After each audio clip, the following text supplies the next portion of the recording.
Welcome to Wellness Talk this week. I am George Batista, your host and your wellness advocate. As always, glad you guys could be with me. And it's always nice to spend some time with you guys to go over the latest on health and healing and nutrition and all that good stuff. So I know you're going to get a lot out of what we share. As always, just make sure that you support us and make sure you like, share, and subscribe to all the shows, or just the channel itself, because it helps us grow. All right. So let's go over the things we're going to talk about this week.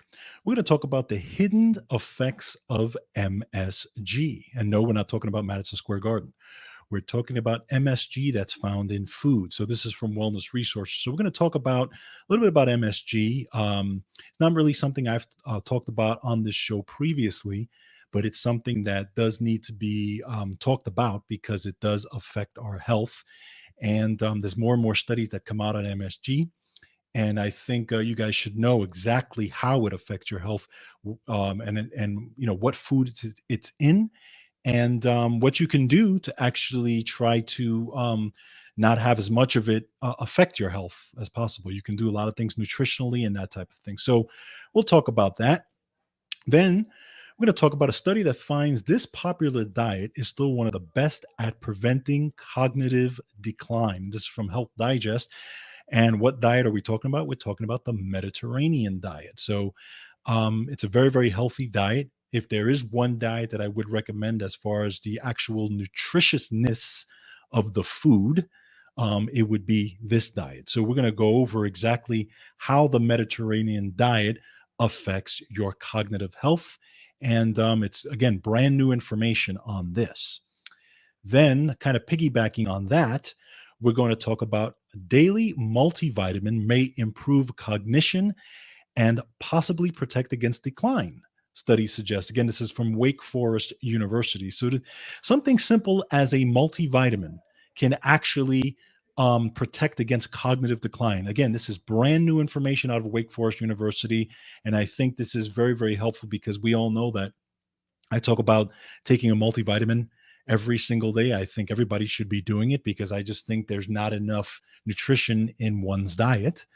And, so this is, again, brand new science on it. And this is very clear science. So I think, again, this is great information. So that's pretty much the stuff we're going to go over today. Good stuff to talk about. So let's dive into it. And by the way, before I go on, this show is brought to you by Wellness Resources, a 35-year-old supplement company.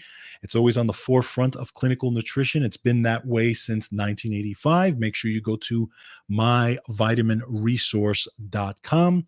And if you enter the promo code Counterparts, you will get free shipping on all your orders. Okay. And keep in mind that this is my go-to company for supplements. So make sure you check them out because they have some of the best supplements in the world, in my opinion. All right. So let's start with the article from Wellness Resources, Hidden Effects of MSG. So a little bit about MSG. MSG is one of the most common food additives used by the food industry, and it was actually developed in 1908 in Japan. And it's been used as a flavor enhancer and stabilizer of processed foods. Now, it stands for monosodium glutamate, or MSG. It's a sodium salt, and it's artificially combined with the amino acid glutamine. Now, sodium is added to glutamine to make it more stable. So MSG is manufactured by what's called bacteria fermentation, which may be produced using genetically engineered beets, corn, and other grains and other methods. Okay. So there's a lot of different foods that do contain MSG. And we're talking about the artificial form of MSG. So we're talking about fast food, of course. People always equate Chinese food, which does have MSG. Processed foods as well, like smoked beets, beef jerky, and other snacks, chips as well. Even chips like Doritos and Pringles. Okay, some trail mix products, some condiments. We have seasonings, blends, and frozen meals, instant noodle and soup mixes, and canned soups. A lot of those contain MSG. So you do have to make sure that you read your labels carefully because sometimes you really may not know if you're not reading the labels if it actually contains MSG or not, especially the artificial MSG. Now, So the amino acid glutamate is found naturally in various foods. Okay, so it's found in foods like kelp and seaweed and fish sauce and soy and even things like Parmesan cheese and oyster sauce. So this is a natural source of MSG. Okay, but the amino acid glutamate also plays several important roles in brain function, and we've talked about that on previous shows. But it helps with alertness, it helps with wakefulness, it helps with the formation and stabilization of nerve connections, memory, learning, and all types of cognitive functions. So, that amino acid glutamate does play an important role in your brain. The problem is that when glutamate can again or when you can have too much glutamate in your brain, this is where you start to have a problem because glutamate is balanced by a neurotransmitter called GABA, and GABA is the relaxant part of your brain. So it's kind of a balance between glutamate and GABA. But the problem is that again, when you have way more glutamate than you have GABA in your brain, this is where you start to get it becomes kind of an excitotoxin to your brain, and this is where you start to get into problems. So antioxidants are one of the things that helps to protect nerves and actually helps the tissues, um, actually helps to bring down the glutamate in tissues. So it actually helps to stabilize the tissues from excess glutamate formation. Very, very important to have antioxidants on board as always, right? So let's talk about how MSG is classified by the FDA. So the FDA has declared that artificial MSG is chemically indistinguishable from natural glutamate present in food proteins, and that glutamate from artificial MSG and natural glutamate, rich foods, are metabolized in the same way. Okay, so they're basically saying that the artificial glutamate that's made artificially, obviously, and the natural glutamate that's found in foods get metabolized the same way. So they don't think it's a big deal. Okay. But the FDA requires that foods containing added MSG are listed on the ingredients panel of packaging as monosodium glutamate.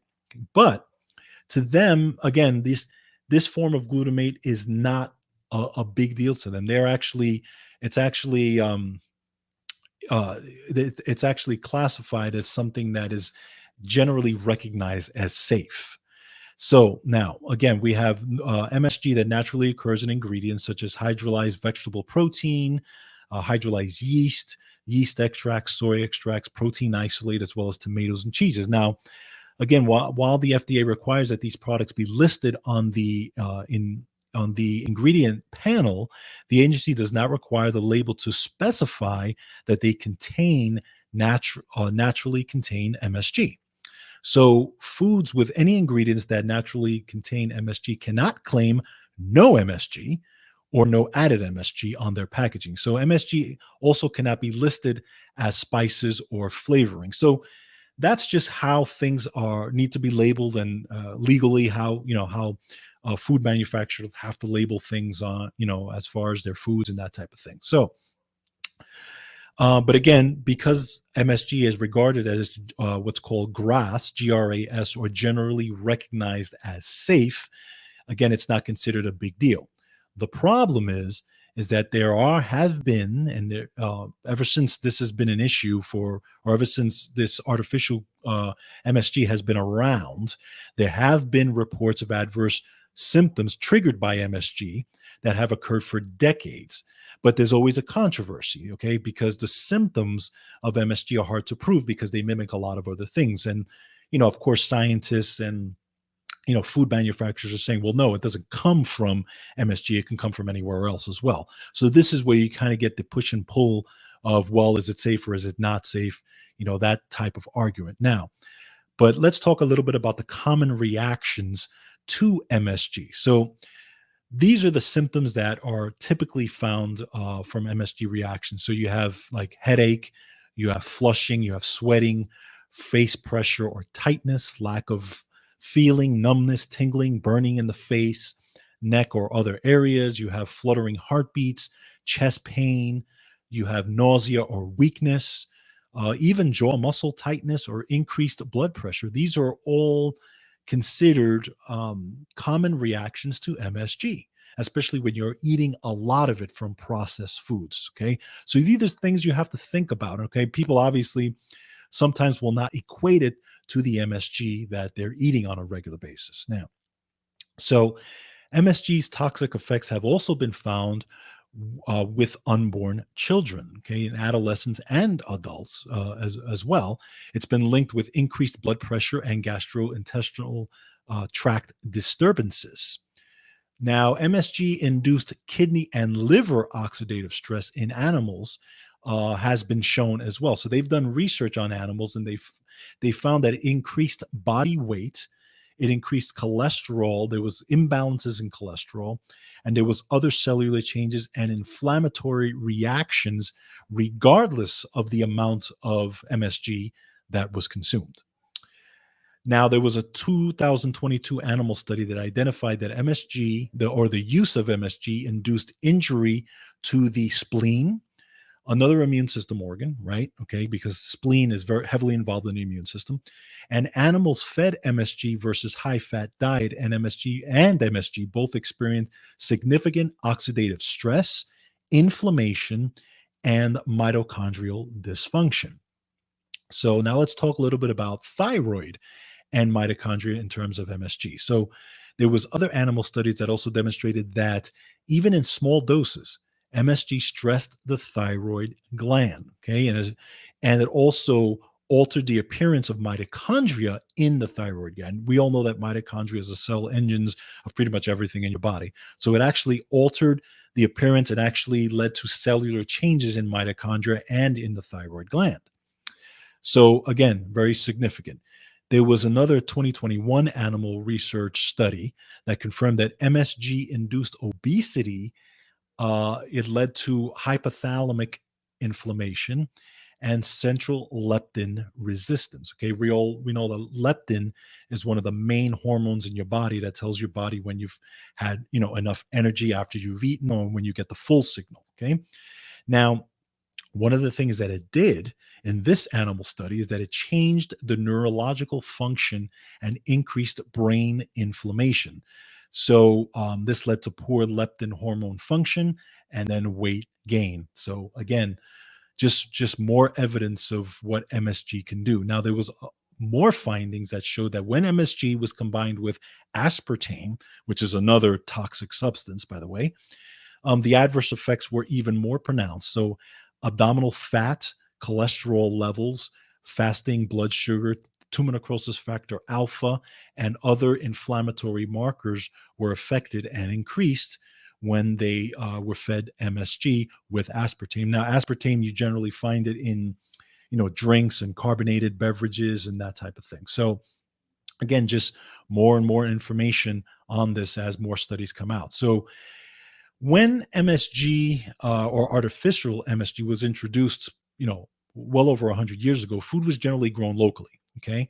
And it was consumed in whole form and had very little processing. But now, because of GMO and hydrolyzed foods, as well as other fast foods that are, very, very calorie rich and they have high fat, high sugar, and poor nutrient content, MSG just, you have MSG on top of that, it just makes it that much worse because again, the standard American diet, highly, highly processed with MSG on top of it.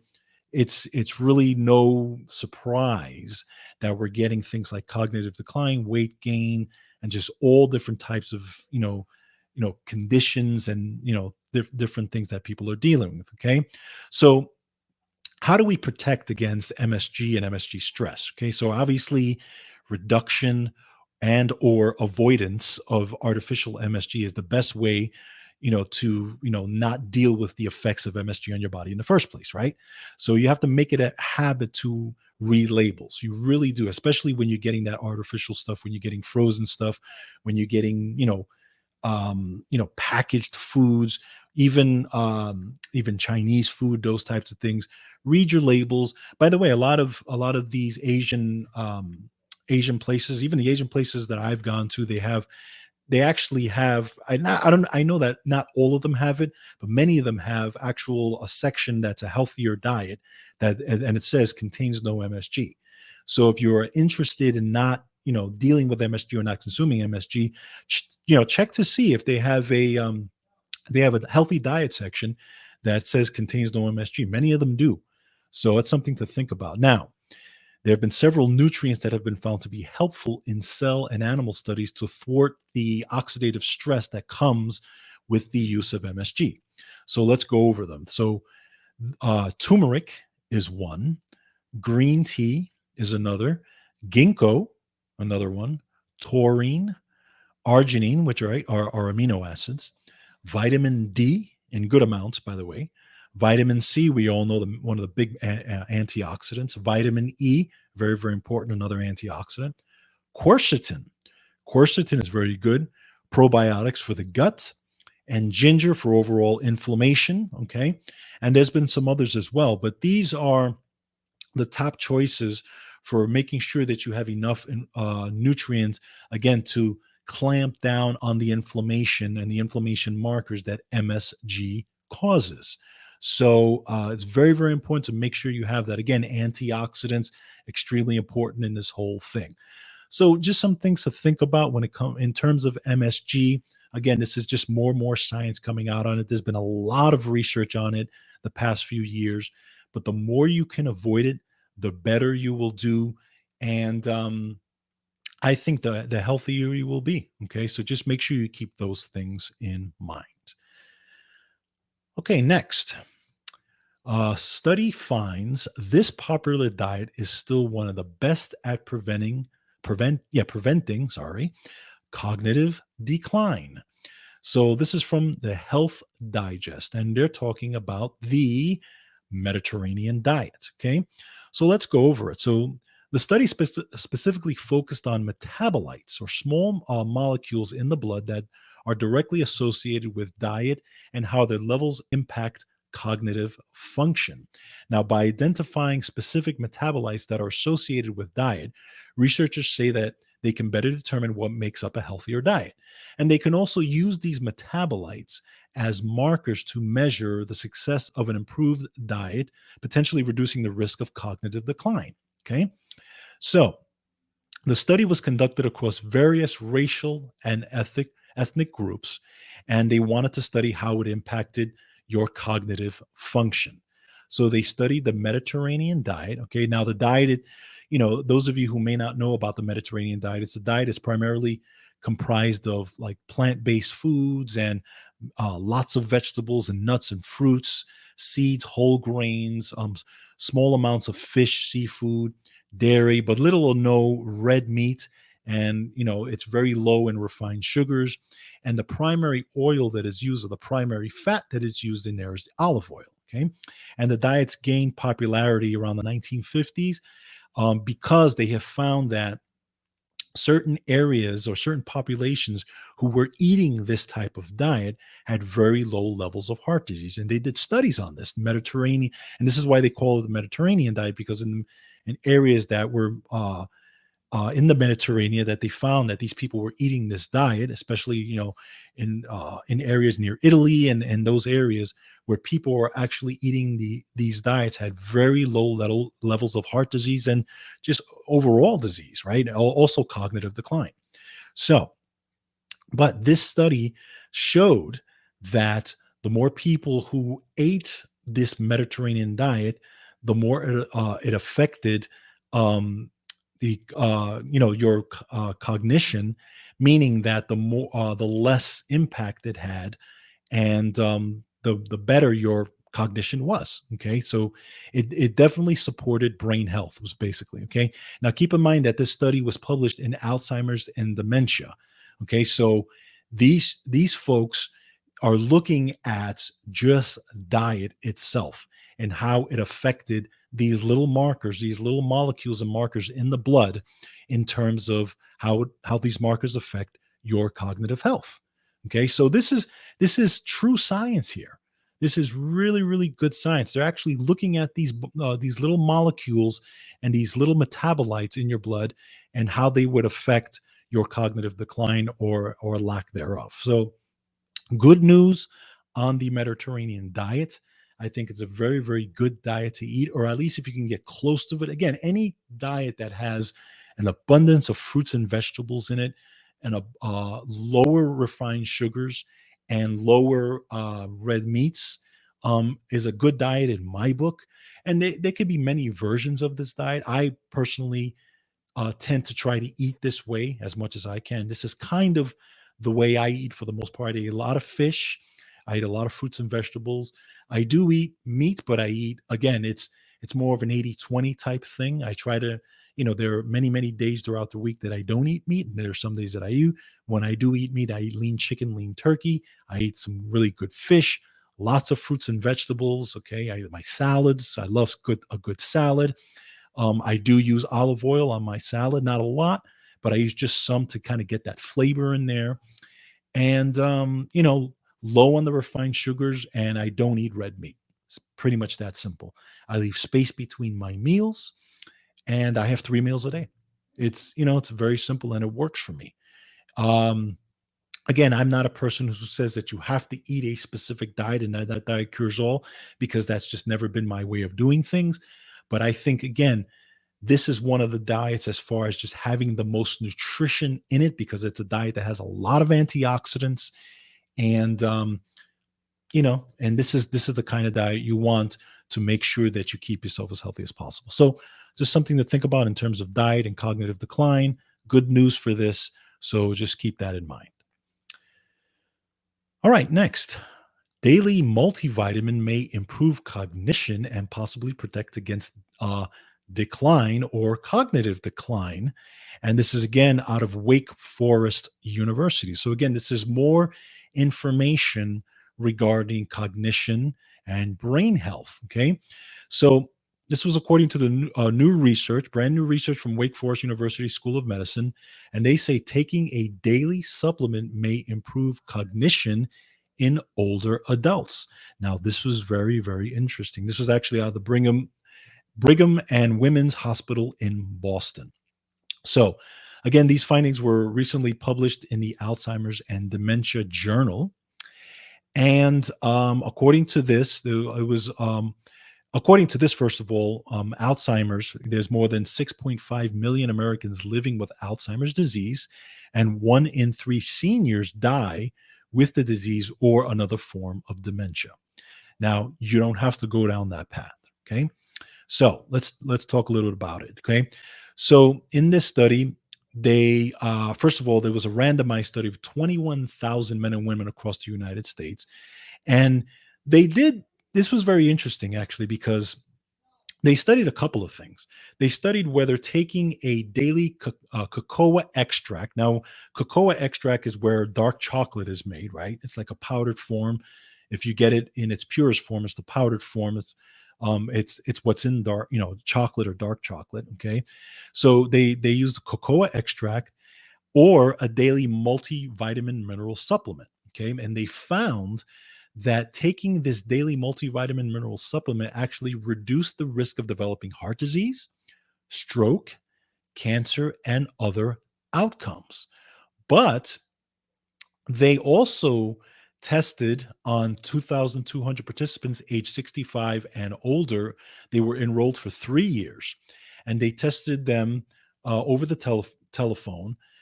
This was an annual, they tested them annually to evaluate memory and other cognitive abilities.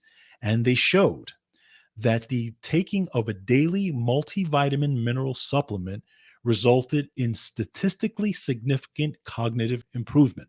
Now, the question is, how statistically significant was it? Okay.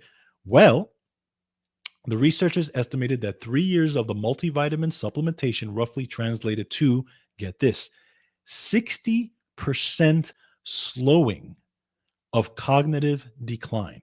Again, that's 60% slowing of cognitive decline. Okay. The benefits were relatively more pronounced in participants with significant cardiovascular disease, which is important because these individuals are already at increased risk for cognitive impairment and decline. So think about that for a second. 60%. That's huge. What drug can do that? What pharmaceutical drug has that kind of impact? where it actually slows down the cognitive decline with with hardly no or any side effects. This is just a multivitamin. And this is what I'm saying about being, this is a simple thing. This is a very simple thing that you can do. Just taking a good multivitamin, multi-mineral supplement can actually have this kind of impact.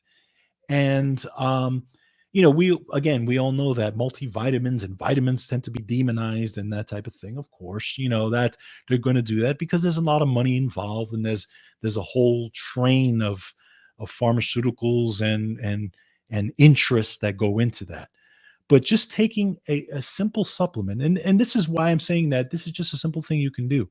I mean, how much could a multivitamin, multi-mineral supplement cost you each month if you just took that? Let's say what, 25, $30 a month if you get a really, really good one, right? And you take maybe two a day with meals. I mean, that's the minimal that I say anyway. Why? Because it what will the multivitamin do? It's not going to perform miracles. No, the whole point of the multivitamin is to protect against gaps in your diet.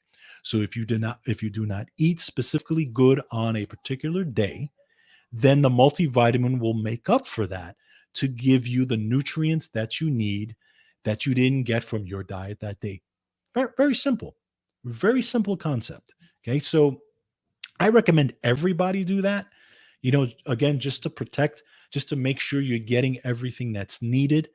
This whole thing that you can get all this from your food is just unfortunately not true. First, and how I know that. Think about here's a concept to think about. How many of the people that you know in your life eat 3 to 5 servings of fruits and vegetables every day? Think about it. How many people do you know that actually eat that every single day? I guarantee you it's not many, if any. I don't even know that people in my circles that eat that way. So the thing is, and even if a person does eat that way, let's just say they do, okay?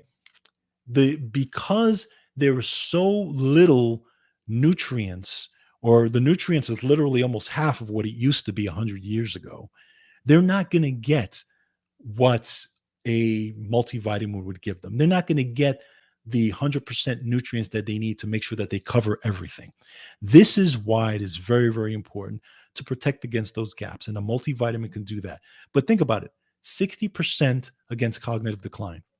And there's multiple studies on heart disease and all different types of things with just a simple multivitamin. So the message is, just do this as much as you can. Take a multivitamin if you at all possibly can. I of course recommend the Daily Energy multivitamin from Wellness Resources. That's the one I've used for the last 16 years, and I feel great taking it. My family takes it, and I've worked with many people, and I recommend that one. But you can choose to try that one. I always recommend it, but if not, try whichever you can. But just take something, because I guarantee you, um, you're doing your body something good, and you're giving your body the nutrition that it needs on a daily basis if you do that for the rest of your life. It's not a magic bullet, but at least it's a start in the right direction, as to making sure that you grow old gracefully.